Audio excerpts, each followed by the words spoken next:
एकदा स्वागत करतो. आजच्या या संवाद सारथी व्याख्यानमालेच्या पुष्प 121वा गुंफण्यासाठी अ, आपल्या अनुराधा मॅडम आपल्याला लाभल्या आहेत. त्यांचं जीवन प्रवास जाणून घेण्यापूर्वी एक 2 मिनिटात संकल्प फाउंडेशन विषयी या ठिकाणी मांडणी करतो. अ, संकल्प फाउंडेशन गेले 12 वर्ष ऑनलाईन आणि ऑफलाईन दोन्ही माध्यमातून समाजाच्या सेवेसाठी कार्यरत आहे. आमचं NGO महात्मा गांधीजींचं खेड्याकडे चला आणि स्वामी विवेकानंद आणि रामकृष्ण परमहंसांचं शिवभावे जीवसेवा या तत्वाने आमचं NGO काम करतं. गेल्या 12 वर्षात ग्रामीण विकास असेल, पर्यावरण, शिक्षण अशा विविध क्षेत्रात आमचं NGO काम करतं. आमच्या NGOला समाजाची सेवा करण्याची जी संधी मिळते त्याबद्दल निश्चितच अभिमान वाटतो. एक छोटीशी व्हिडिओ क्लिप आमच्या NGOची मी इथं ठिकाणी शेअर करतो. नंतर आपण आजच्या या कार्यक्रमाला आपण सुरुवात करू.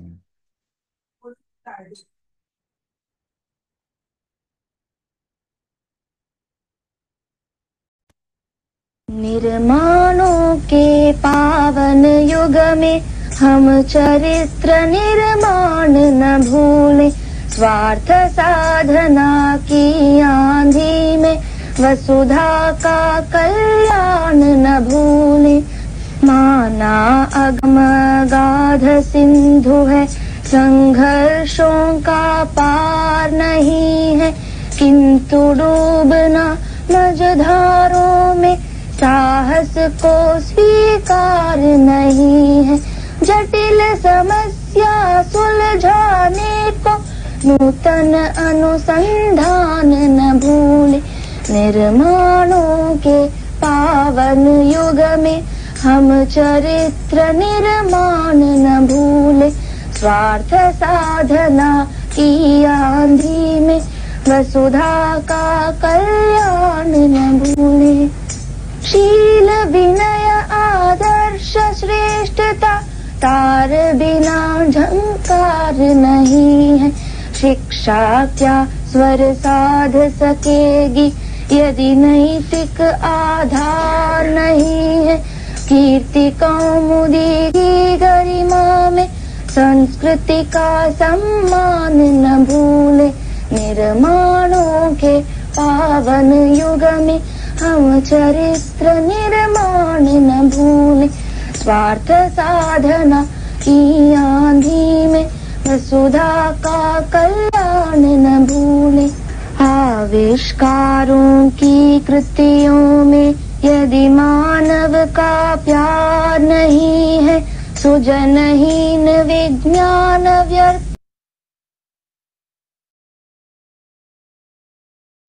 कोरोना काळात जेव्हा आमच्या सगळ्या फिजिकल ॲक्टिव्हिटी बंद होत्या, आम्ही ऑनलाईन माध्यमातून वेबिनार सिरीज सुरू केली ऑगस्ट 2020ला. आणि त्यात अगदी ग्रामीण विकासापासून कृषी प्रक्रिया उद्योग असेल, स्पर्धा परीक्षा मार्गदर्शन असेल, यासोबतच शेतीच्या विविध पद्धती, ऑर्गॅनिक फार्मिंग, नॅचरल फार्मिंग, योगिक फार्मिंग याविषयी देखील तज्ज्ञांचे मार्गदर्शन ठेवले. यासोबतच कोरोना काळात खूप लोक स्क्रीनचा वापर करत होते. मोबाईलची स्क्रीन असेल, टीव्हीची किंवा कम्प्युटरची. तर त्यावर नियंत्रण कसं ठेवा यासाठी अ, आम्ही पालकांसाठी आणि विद्यार्थ्यांसाठी कार्यशाळेचे आयोजन केले ऑनलाईन पद्धतीने, की ज्या कार्यशाळेत या स्क्रीनचा चांगला उपयोग आणि प्रॉडक्टिव्ह उपयोग कसा करावा यासाठी तज्ज्ञांचं मार्गदर्शन ठेवलं. यासोबतच आपले दैवत छत्रपती शिवराय, डॉक्टर बाबासाहेब आंबेडकर, भगवान गौतम बुद्ध यांच्या चरित्रावर देखील आम्ही ऑनलाईन माध्यमातून व्याख्यानाचे आयोजन केले.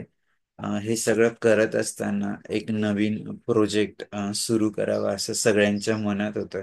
खूप लोकांशी चर्चा केल्यानंतर असं ठरलं की संवाद सारथी व्याख्यानमालेची सुरुवात करावी. आणि हे सगळं करत असताना आमच्या प्रमुख मार्गदर्शिका भावनाताई विस्पुते यांच्या मार्गदर्शनाने 15 ऑगस्ट 2022 रोजी भारताच्या अमृत महोत्सवी स्वातंत्र्य दिनानिमित्त या व्याख्यानमालेची सुरुवात केली. आज खूप आनंद होतोय की गेले 2.5-3 वर्ष या व्याख्यानमालेचं अखंड असं कार्य सुरू आहे.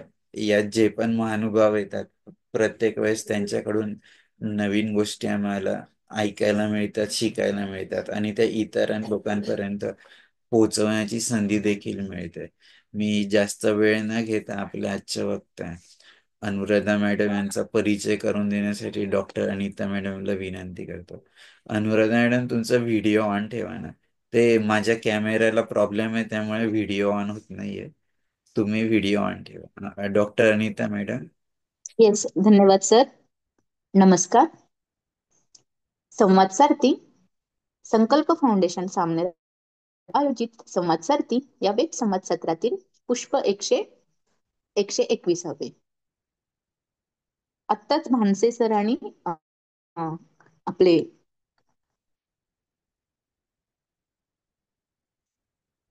हॅलो, आवाज येतो का? आपले विशाल सर यांचा संवाद ऐकला की प्रेरणा, की संवाद सारथी हा आपला कार्यक्रम किंवा हा उपक्रमच मुळात प्रेरणादायी आहे, अतिशय प्रेरणादायी आहे, की संवाद सारथीकडूनच आपल्याला खूप शिकायला आणि प्रेरणादायी कशा गोष्टी भेटतात. भानोसे सरांनी आत्ताच सांगितले. तर प्रेरणा ही एक गुंतागुंतीची आणि अनेकदा खोलवरची वैयक्तिक घटना आहे, ज्यामध्ये काहीतरी अर्थपूर्ण निर्माण करण्यासाठी, साध्य करण्यासाठी किंवा पाठलाग करण्यासाठी मानसिकरित्या उत्तेजित होण्याची भावना असते. ती अनुभव, निरीक्षणे, भावना, लोक, कला, निसर्ग आणि अगदी यादृच्छिक घटनांसारख्या विविध स्रोतांद्वारे उत्तेजित होऊ शकते.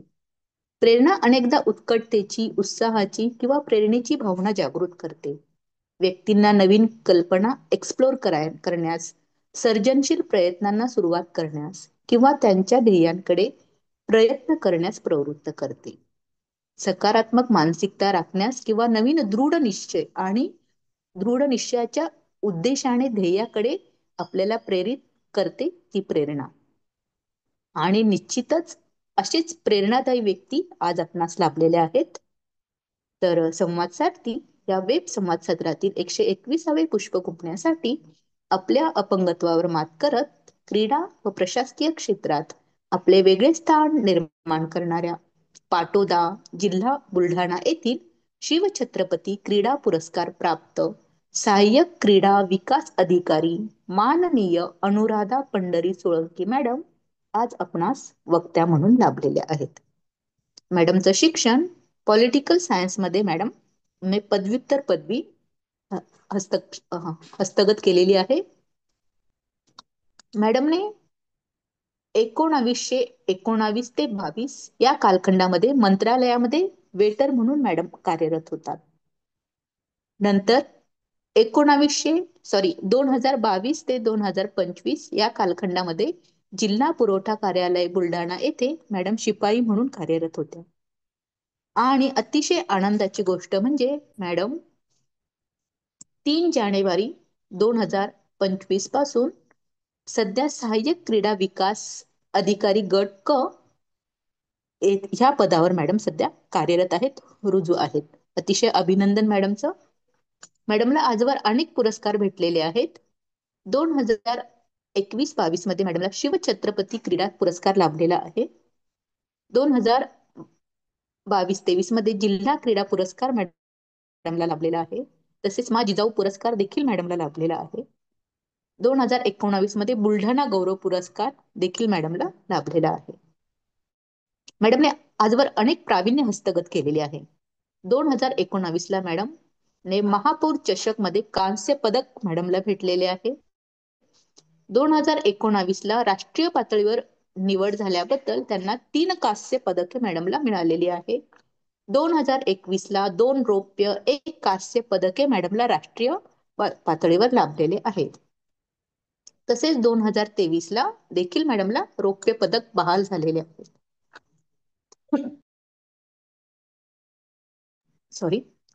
2019 ला नेदरलँड येथील वर्ल्ड कप मध्ये जागतिक स्तरावर 97 रँकिंग मॅडमला लाभलेली आहे. 97 रँकिंगवर मॅडम होत्या. 2022ला पोलंड येथील वर्ल्ड चॅम्पियनशिप मध्ये 41वी रँकिंग मॅडमला होती. आणि 2023ला इटलीमध्ये वर्ल्ड कप मध्ये 35वी रँकिंग मध्ये मॅडम होत्या. आणि मॅडमचा जो खेळ आहे, आवडीचा खेळ आहे, तो मॅडमचा व्हीलचेअर तलवारबाजी खेळणे. या सगळ्यांमध्ये मॅडमने, या खेळामध्ये मॅडमने प्रावीण्य मिळवलेले आहेत. तर अशा ह्या आपल्या आजच्या अतिशय प्रेरणादायी वक्त्या आहेत माननीय अनुराधा पंढरी सोळंकी मॅडम. या आज आपल्याशी अनुराधाचा अनुसरणीय स्वमार्ग या विषयावर आज आपल्याशी त्या संवाद साधणार आहेत. चला तर मग आपणही संकल्प फाउंडेशनच्या संवाद सारथी या वेब संवाद उपक्रमात सहभागी होऊया आणि अडथळ्यांवर मात करत पुढे जाण्यासाठी नवीन ऊर्जा मिळवूया. तर अधिक वेळ न घेता मी पुढील सूत्रे माननीय विशाल सरांकडे सोपविते. धन्यवाद. धन्यवाद डॉक्टर अनिता मॅडम. मी जास्त वेळ न घेता आलेल्या सर्व श्रोत्यांचे पुनश्च एकदा स्वागत करतो आणि आपल्या आजच्या वक्त्या अनुराधा मॅडम यांना विनंती करतो की त्यांनी त्यांचा जीवन प्रवास आमच्या सोबत शेअर करावा. खूप खूप स्वागत आहे अनुराधा मॅडम. Please start. धन्यवाद सर.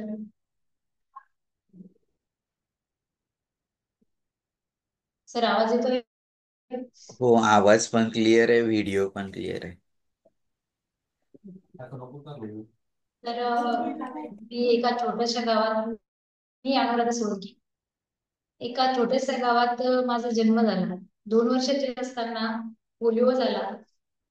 त्यामुळे सगळे काम करायला मला जड जायचं. आणि आपणही दोन्ही आता 2 हात नसतानाही आपण काम करू शकतो किंवा करू शकतो, कारण घरची परिस्थिती हालाकीची असताना. माझ्या घरात आम्ही 7 भावंड होतो. त्यामुळे म्हणजे काका, आत्या आणि आमचे असे मिळून आम्ही 7-8 भावंड असल्यामुळे घराची जबाबदारी सगळी आई बाबांवर होती. हे करत असताना मी सगळ्यात मोठी असल्या कारणाने मला त्यांची जाणीव होत होती की आई बाबांचे हाल काय चालू आहेत. त्यामुळे मी समोर म्हणजे सोयाबीन सोंगण्यापासून तर बरेच इतर कामं करत होते. जेव्हा हे कामं करत होते, जेव्हा मी समोर झाले तेव्हा माझे भावंडही यायची. त्यामुळे हा हात आपला म्हणजे नाहीये हा विचारच माझ्या डोक्यात येत नव्हता.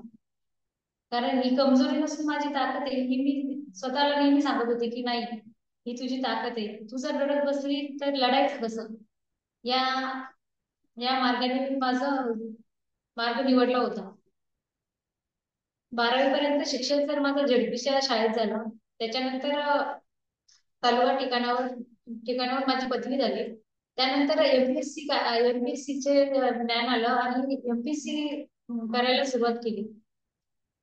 प्री मेन्स निघायची, परत इंटरव्ह्यू मध्ये कटायची. त्यानंतर कोणताही असो गव्हर्नमेंट जॉब मिळवायचा हे माझं ध्येय होतं. त्यामुळे मी वेटरचा फॉर्म भरला आणि त्यात ओपन महिला म्हणून मी सिलेक्ट झाले. तोपर्यंत सर खेळाचं म्हणजे ज्ञान होतं, मी खेळायची एक इच्छा होती एका कोपऱ्यात कुठेतरी, पण त्याला वेळ भेटत नव्हता किंवा वातावरण किंवा परिस्थिती ते करू देत नव्हती. जेव्हा मंत्रालयामध्ये 2019 मध्ये माझं सिलेक्शन वेटर म्हणून झालं, तेव्हा लगातार 3 तास मी म्हणजे जेव्हा कॅन्टीन मध्ये वाढायची तेव्हा संतोष शेजवळ सर हे 8 दिवस लगातार मला ऑब्झर्व करत होते की जर एका हाताने ही मुलगी जर 3 तास जर म्हणजे सर्व करू शकते तर ही तलवारबाजी चांगल्या प्रकारे करू शकते. अशा प्रकारे त्यांनी मला सांगितलं की असं असं गेम असतो, तू करू शकते का. म्हटलं हो सर, मला सांगाल तुम्ही गाईड करा, मी करते. त्याच्यानंतर खऱ्या अर्थाने माझ्या म्हणजे जीवनाला एक वेगळी कलाटणी आली. तो जॉब करत असताना म्हणजे मी कामाची कोणत्याही प्रकारची लाज न बाळगता जे काम येईल ते करायचं ठरवलं होतं. फक्त गव्हर्नमेंट मध्ये घुसायचं होतं असं ठरवलेलं होतं. आणि सुरुवातीला मला 25,000 रुपये पेमेंट मिळत होतं. त्या पेमेंट मधून मी राहायला मी कोपरगावला होती आणि सकाळी 7ची ड्युटी असायची, म्हणजे 4:45ला मी ट्रेनमध्ये बसायची. तर जवळजवळ 8 वाजता ड्युटी स्टार्ट व्हायची. त्याच्यानंतर 3ला सुट्टी व्हायची. त्याच्यानंतर मी परत गोरेगावला जायची प्रॅक्टिससाठी आणि प्रॅक्टिस करून परत डोंबिवलीला यायचं. असं माझी दिनचर्या चालू झाली होती. आणि त्यातच सरांनी मला मुंबई महापौर चषक मध्ये उतरवलं होतं नॉर्मल मुलींसोबत. तिथेही मी कांस्य पदक मिळवलं आणि सरांना विश्वास निर्माण झाला की ही मुलगी काहीतरी करू शकेल. आणि स्टेट झाली, त्यात माझी निवड झाली नॅशनलसाठी. नॅशनल मध्येही पहिल्यांदा 2019 मध्येच मी नॅशनलला गेली आणि तिथेच मला तिन्ही इव्हेंट मध्ये 3 ब्रॉन्झ मेडल मिळाले. या धर्तीवर माझी पहिल्यांदा इंटरनॅशनल साठी निवड झाली. नेदरलँड येथे वर्ल्ड कप साठी माझी निवड झाली. त्याच्यात मी सर माझा असा अनुभव होता की मी विमान फक्त वरतून बघितलं होतं. या परिस्थितीत मी कसं म्हणजे आणि परिस्थिती हलाखीची असताना घरीही काही मागू शकत नव्हती. या परिस्थितीवर मात करायचं मी ठरवलेलं होतं की मला माहिती नाही सर नेमकं मी कसं जायचं काय जायचं, पण मी जाणार आहे हे मी ठाम ठरवलेलं होतं. आणि त्या ठरवलेल्यानुसार मी म्हणजे आपले थॉट तसे विचार करतो आपण की नाही आपल्याला करायचं आहे ना, मग मार्ग दिसत जातात. जेव्हा मी सुरुवात केली तलवारबाजीची, त्याच मला काहीही माहित नसताना जर मी हे करू शकते तर जर नॅशनल मेडल मिळू शकते. त्यानंतर मी सर साधे साधे छोटे छोटे अर्ज म्हणजे माझा अर्ज करायची इन्व्हिटेशन म्हणजे माझं जे सिलेक्शन लेटर आहे ते जोडायची, म्हणजे असे पेपर जोडून सगळ्यांना म्हणायची मला जेवढी होईल तेवढी शक्य होईल तेवढी मदत करा. आमचे तिथले स्टाफ वगैरे त्यांनी मदत केली. आमच्या गावाकडे मी प्रत्येक बँकेत मेडिकल सर प्रॅक्टिस सोडून हे करावं लागत होतं कारण परिस्थिती तशी होती. हे सांगताना मला म्हणजे सॉरी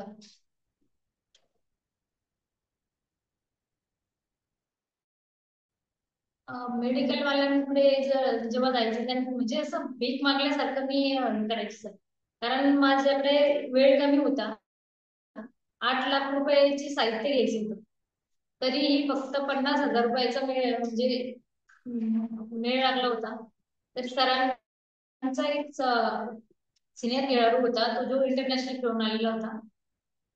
तो सरांनी त्याला मागितलं होतं साहित्य, तर तो म्हटला की मला 50,000 रुपये सर मला ऍडव्हान्स द्यावं लागेल तुम्हाला, कारण माझं साहित्य मागायचं आहे. जर मी हे जर तिला दिलं तर तुटलं तर मी काय करायचं.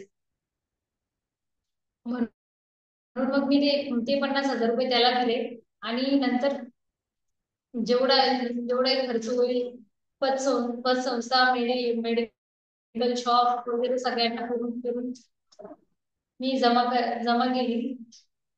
आणि त्याच्यानंतर पहिली इंटरनॅशनलला सर विमानात कसं पहिली माहिती नव्हतं. यापासून माझी सुरुवात होती आणि फर्स्ट टाइम मी तिथे गेले, विमानात बसली. माझे कोच माझ्यासोबत मुंबईपर्यंत आले. त्याच्यानंतर सर मला इंडिया टीम सोबत त्यांनी सोडला आणि त्याच्यानंतर आम्ही नेदरलँडला गेलो. नेदरलँडला सर जे मास्क होतं ते दुसऱ्या प्लेअरचं असल्या कारणाने मेजरमेंट मध्ये बसत नव्हतं.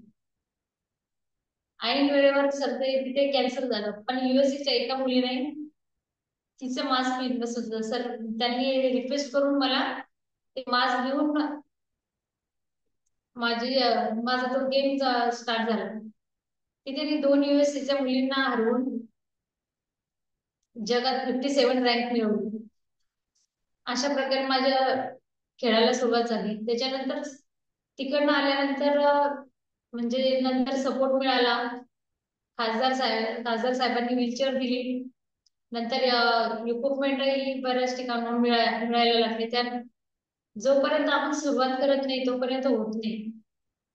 ही सुरुवात करत असताना खूप प्रॉब्लेम आले, सगळं हे झालं, पण ते सार्थकी लागलं हे कुठेतरी कळायला लागलं. नंतर 2021 कोरोना आला त्याच्यानंतर 2021-22 मध्ये दुसरी इंटरनॅशनल नॅशनल खेळ तिथेही 2 सिल्वर मेडल आणि 1 ब्रॉन्झ मेडल मिळवले तिन्ही इव्हेंट मध्ये. त्याच्या धर्तीवरच पोलंडला माझी वर्ल्ड कप साठी निवड झाली आणि तिथेही माझी रँकिंग रँकिंग 47 आली.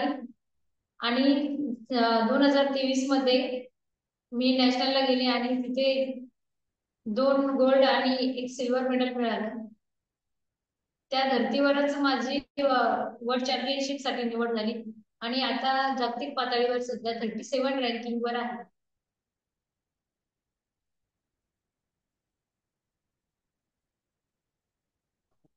आणि यात माझ्या म्हणजे घरच्यांनी सपोर्ट केला.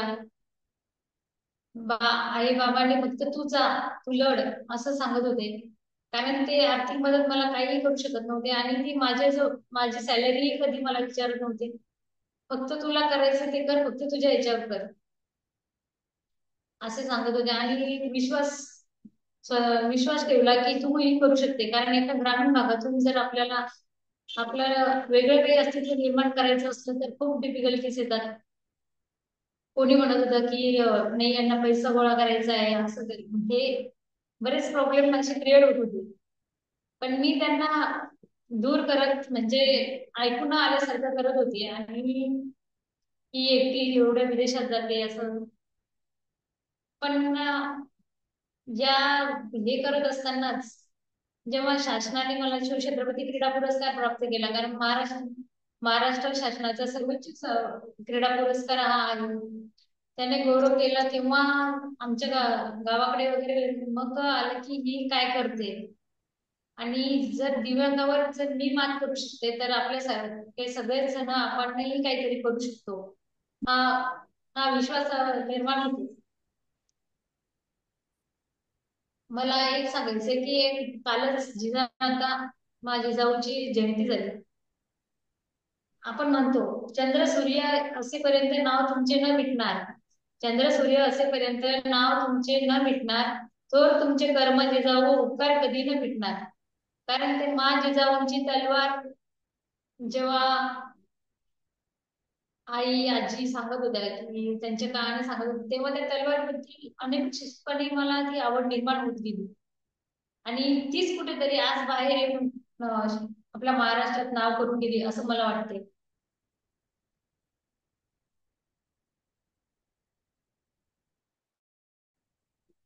हम्म. अनुराधा मॅडम, तुमचा प्रवास खूप छान आहे. या सगळ्या प्रवासात तुम्ही जसं सांगितलं की किती संकट येत गेले आणि तुम्ही लढत राहिला.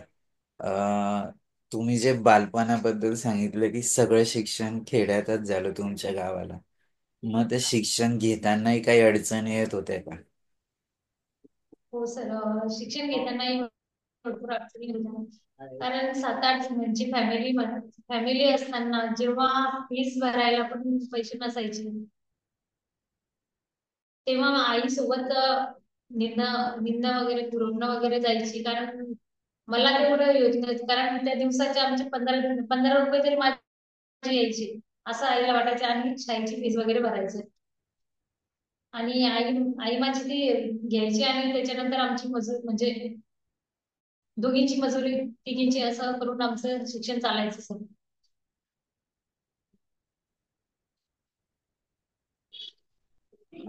मॅडम, या संपूर्ण प्रवासात जसं तुम्ही सांगितलं की तुम्हाला एक एक टप्पे गाठत आज इंटरनॅशनल खेळाडू आणि आता एक अधिकारी म्हणून तुम्ही कार्यरत आहेत, तर या संपूर्ण प्रवासात तुमच्या जीवनातला सर्वोच्च आनंदाचा क्षण कुठला आहे की तो कधीही विसरू शकत नाही? तर पहिली इंटरनॅशनल अविस्मरणीय क्षण आहे सर. कारण जेव्हा तिथपर्यंत पोहोचायचं होतं खूप हाल अपेष्टा करून, कारण जेव्हा सकाळी सकाळी 4चा प्रवास माझा चालू व्हायचा तर संध्याकाळी 11:30 पर्यंत आणि कंटिन्यू चालू राहायची. आणि जेव्हा पहिल्या इंटरनॅशनलचं माझं स्वप्न पूर्ण झालं तेव्हा म्हणजे अविस्मरणीय क्षण होता सर. कारण तो जे मिळवलं होतं ते मी स्वप्नातही विचार केलेला नव्हता जेव्हा मी म्हणजे 12वी झाली, ग्रॅज्युएशन झालं. इव्हन की वेळ म्हणून लागले तेव्हाही मी असा विचार केला नव्हता की मी इंटरनॅशनलला कधी जाईल म्हणून. विदेशात कधी फिरेल म्हणून. मॅडम, याच्या अगदी विरुद्ध तुमच्या जीवनातला वेदनादायक क्षण की जो कधीही विसरू शकत नाही.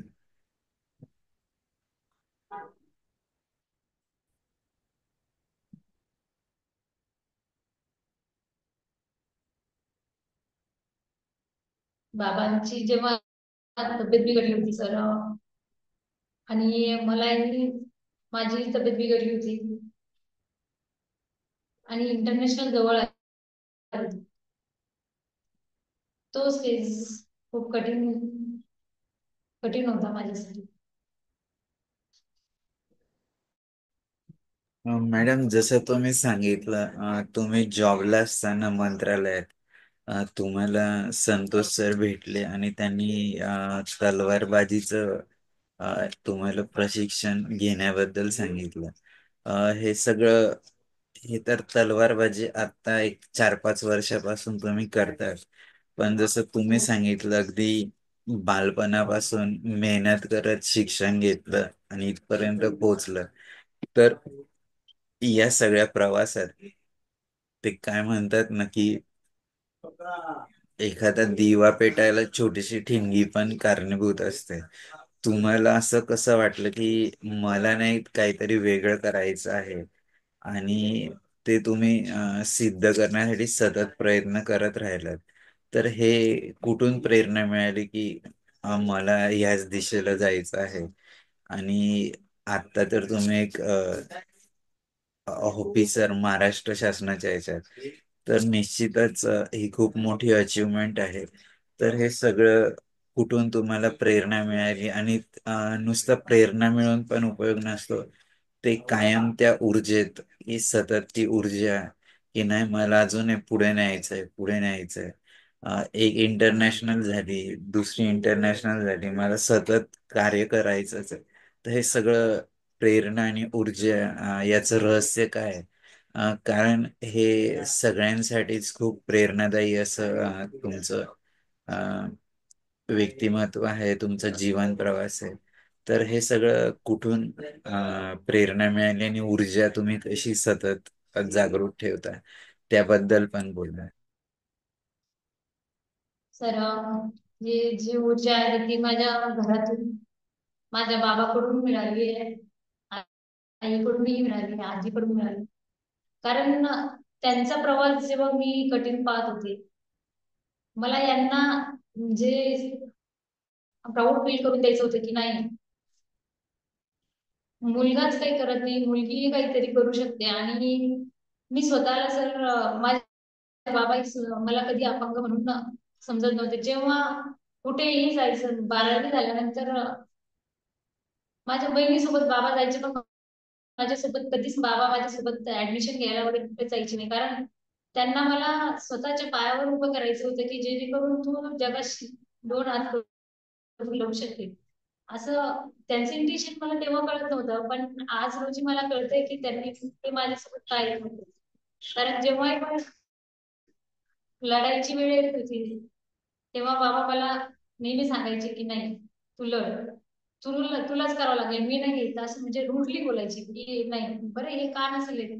हे मलाही कळायचं नाही, पण मी माझं ऍडमिशनचं वगैरे सगळं सगळं स्वतः म्हणजे सेल्फ डिपेंड त्यांना करायचं होतं मला. आणि मला माझं ध्येय निश्चित होतं, फक्त कसं करणार हे मला माहित नव्हतं. रस्ते मिळत गेले आणि मी देवावर आणि स्वतःवर विश्वास ठेवून चालत होते. जेव्हा अं, जेव्हा मी शाळेत होते सर, तेव्हा म्हणजे नाही, हँडिकॅप खेळायला देत नव्हते की लागेल वगैरे असं म्हणून. ती कुठेतरी तिथे साईडला म्हणजे माझ्या मनात एक घर केलेलं होतं. त्यामुळे मी बरेच प्रयत्न करूनही मला खेळायला मिळत नव्हतं. आणि तिकडनं आल्यानंतर जेव्हा मुली म्हणत स्वतः 1-2 हांड्याने पाणी आणायचे सर, तर मी ते पण केलेलं आहे सर. एका म्हणजे डोक्यावर एक अंडा आणि काखेत एक अंडा असे दोन्ही अंड्याने पण पाणी आणलेले आहे. असे म्हणजे छोटे छोटे इन्सिडंट. आणि कसं गावात गावात असल्यामुळं म्हणायची ती कुळी संगी असं हे अनुराधा असे बोलायचे, त्यामुळेच एक आग पेटलेलीच होती ती. आणि त्याच्यात म्हणजे सांगायचे.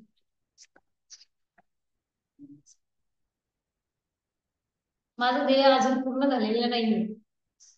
मी अजून इथे थांबणारच नाहीये. मी क्लास 1 घेणारच आहे आणि स्वतःला सिद्ध करणार आहे सर. माझं सुरुवातीपासून ध्येय होतं की आई बाबांना काहीतरी प्राऊड मुवमेंट यावी. पण बाबा आता म्हणतात की तू खेळ थांबव, पण नाही, यावेळेस सर एशियन गेम्स 2026 हे माझं टार्गेट आहे. आणि ऑलिम्पिक 2028 यामध्येही मी मेडल घेऊन येईल आणि माझ्या आई बाबांचं, आपल्या महाराष्ट्राचं, देशाचं नाव मोठं करेल. खूप खूप शुभेच्छा तुम्हाला. निश्चितच स्वतःसाठी आणि देशासाठी मेडल मिळवायचे. त्यासाठी शुभेच्छा. आणि जसं तुम्ही सांगितलं की कसं असतं ना की कोणाचं काय घ्यायचं, तुम्ही अगदी छानपणे ते चॅलेंज स्वीकारले. लोक बोलतायत पण ती बोलण्याची आग स्वतःत पेटत ठेवली आणि ती ठिणगी इतकी पेटवली की आज तुम्ही एक आंतरराष्ट्रीय खेळाडू प्लस महाराष्ट्र शासनाचं सर्वोच्च क्रीडा पुरस्कार आणि आता महाराष्ट्र शासनाचे अधिकारी.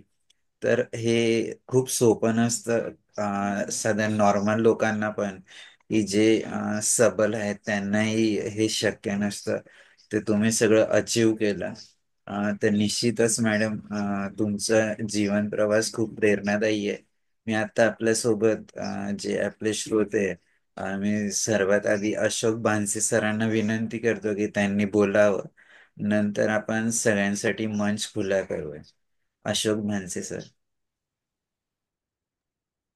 नमस्कार मॅडम. नमस्कार सर. सर्वांना माझा नमस्कार.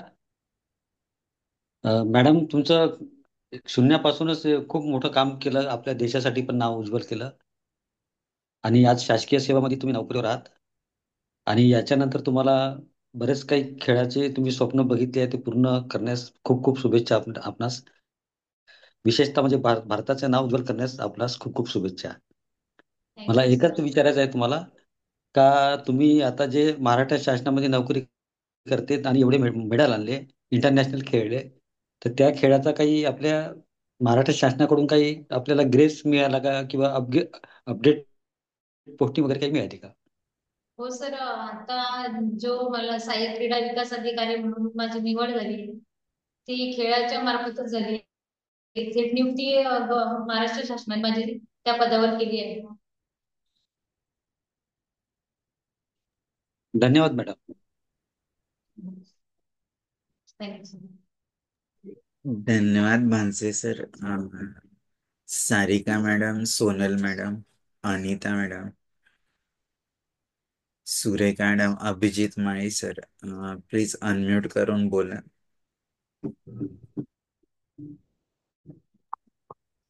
Hello madam. हा बोला अभिजित सर. येस, मी अभिजित बोलतोय.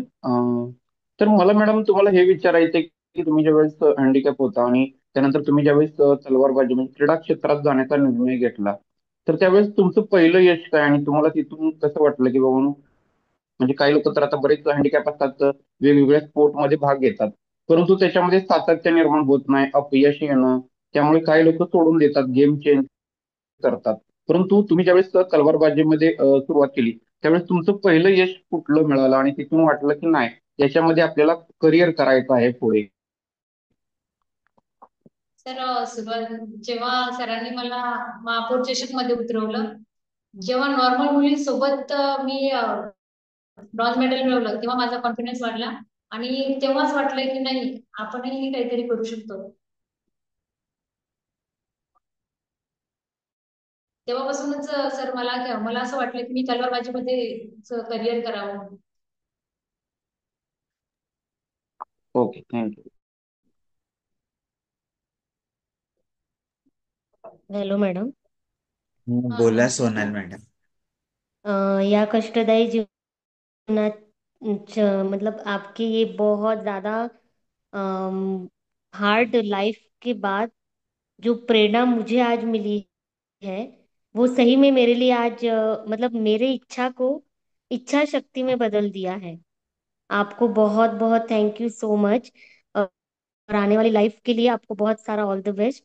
और आप हमेशा ऐसे ही आपके परिवार का, देश का, साथ में मम्मी पापा जो अपने भगवान होते हैं, उनका नाम ऐसे ही रोशन करते रहिए। इसके लिए आपको ढेर सारी शुभकामनाएं। ऐसे ही आप आगे बढ़ते रहिए। Thank you so much. Thank you so much ma'am. आपको भी ऑल द बेस्ट। हम सिर्फ आगे सिर्फ आपको लड़ना है और जीतना है बस। बिल्कुल, आपका जो चेहरा है या आपकी जो आज जो सुनी हुई बातें हैं, वो हमेशा मेरे लिए यादगार रहेगी। और इसी से मुझे प्रेरणा मिलेगी, ये तो डेफिनेटली है, पक्का। Thank you so much. Thank you. मैं यही चाहूंगी कि अगर अगर मेरे से कोई प्रेरणा ले रहा है तो वो भी खड़ा हो जाएगा और चलने लगेगा, क्योंकि अगर मैं कर सकती हूँ तो आप भी कर सकते हो। बिल्कुल डेफिनेटली मैम। और आप बहुत ज्यादा ऐसे स्टार की तरह हमारे सामने आए, ऐसे मैं चाहती हूँ। बिल्कुल एकदम सचिन तेंदुलकर सर, इन तरह से आप एकदम खास प्लेयर तलवारबाजी की, एकदम ओपन अप होके आए, एकदम स्टार प्लेयर की तरह। आपके लिए बहुत सारी मेरी तरफ से आपको बहुत सारे बेस्ट विशेष। Thank you. ये मैं अपना भाग्य समझती हूँ कि आप लोग मुझे इतना मतलब प्रेरणा स्रोत मानते हो।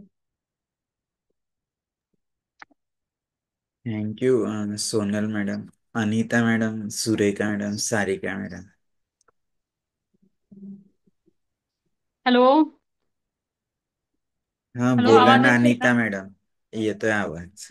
अ, नमस्कार माझं सगळ्यांना. आणि अनुराधा, तुला खूप खूप कॉंग्रॅच्युलेशन तुझी थैंक यू। प्रशिक्षण अधिकारी म्हणून निवड झाल्याबद्दल. Thank you. अ, तर सर अनुराधा आणि आम्ही मैत्रिणी आहेत. Hello, yes. अरे आवाज वा, येतोय का? छान. हो येतोय मॅडम, बोला ना. हा, आम्ही दोघीला 2019 पासून ओळखतो. ओके, छान छान. हो. तसा अनुराधाचा स्वभाव खरंच चांगला आहे आणि मार्गदर्शन वगैरे खरंच खूप चांगलं करते. त्याच्यामुळं आणि काही विचारलं की पटकन सांगून देते की हे योग्य आहे किंवा हे चुकीचं आहे, की काय हे करायचं काय नाही करायचं. हे म्हणजे आमच्यापेक्षा तिला चांगली समज आहे आणि ती सांगते पण कोणती गोष्ट योग्य आहे कोणती अयोग्य आहे म्हणून. Thank you Anita. Thank you so much. Welcome. धन्यवाद Anita madam. Surekha madam, Sarika madam, please unmute. तर सुरेखा माझी सिस्टरच आहे। ओके. सारिका मॅडम बोला. नमस्कार मॅडम. नमस्कार। अनुराधा मॅडम नमस्कार. मॅडम खूपच छान तुमचा प्रवास होता. तुमचं जे स्वप्न आहे क्लास 1 बनण्याचं ते नक्कीच पूर्ण व्हावं. त्यासाठी तुम्हाला खूप साऱ्या शुभेच्छा आणि पुढच्या तुमच्या प्रवासासाठी तुम्हाला खूप खूप शुभेच्छा. Thank you so much ma'am. Surekha madam, तुम्हीच राहिलात बोलायचं, अनम्यूट करून बोला.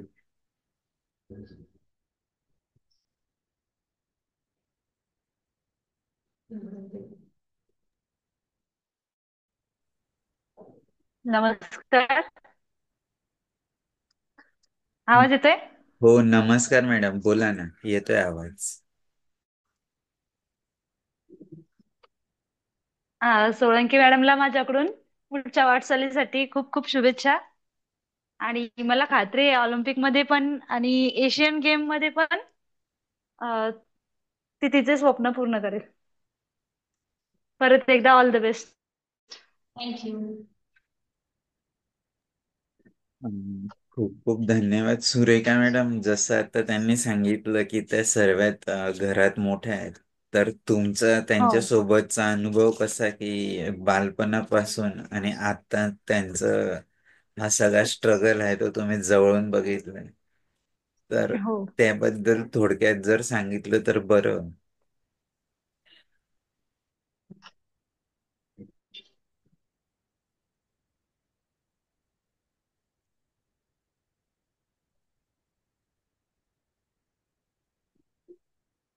हॅलो. हा, हा बोल. बोला ना. सर तिचं स्ट्रगल म्हणजे एकदम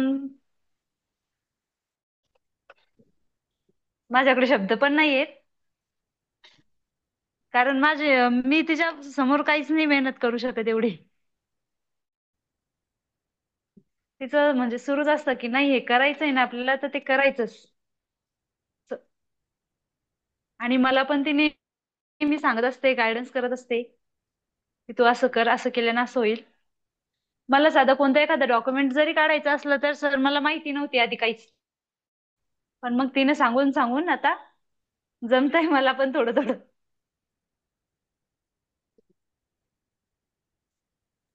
छान. निश्चितच अनुराधा मॅडम सर्वांसाठी प्रेरणादायी असं व्यक्तिमत्व आहे.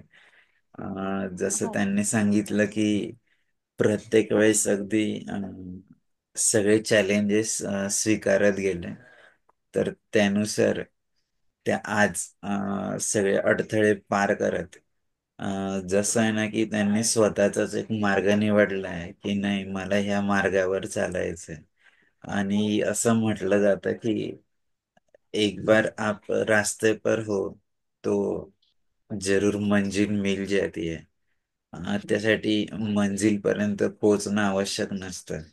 तसं अनुराधा मॅडमने त्यांच्या जीवनात प्रत्येक वेळेस हे सिद्ध केलंय की मला काहीतरी करायचं.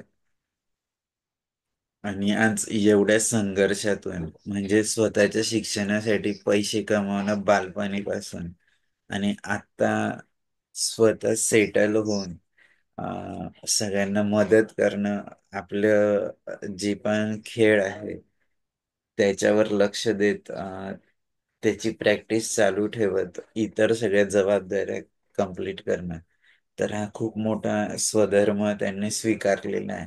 आणि त्यानुसार त्या जगत आहेत. त्या निश्चितच सर्वांसाठी एक मोटिवेशन, एक प्रेरणादायी असं व्यक्तिमत्व आहे. त्यांच्याकडून निश्चितच बरेच लोक इन्स्पायर होतील, होत आहेत आणि होत राहणार. आणि जसं त्यांची इच्छा आहे क्लास वन ऑफिसर आणि देशासाठी मेडल आणणं, तर त्यासाठी पुनश्च एकदा शुभेच्छा मॅडम. आणि संकल्प फाउंडेशनच्या वतीने आमच्या संपूर्ण परिवाराकडून तुम्ही जो वेळ दिला या संवाद सारथी व्याख्यानमालेसाठी तुमची ऋण व्यक्त करतो. आपण पुढेही संवादात राहू. जाता जाता सर्वांसाठी एक छोटासा संदेश आपण द्यावा. नंतर आपण प्रार्थनेने आजच्या कार्यक्रमाची सांगता करूया.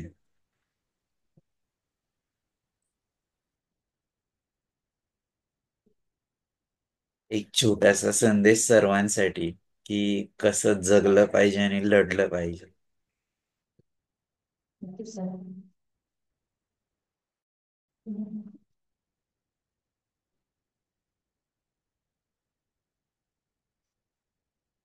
Thank you so much sir. तुम्ही मला संकल्प फाउंडेशनच्या या व्याख्यानमालेमध्ये मला सहभागी करून घेतलं त्याबद्दल तुमचे धन्यवाद. आणि माझ्या जीवनाचा प्रवासातून एखाद्याला जरी प्रेरणा मिळाली तरी ते माझं मी भाग्य समजेल. आणि खरंच मनापासून धन्यवाद सर.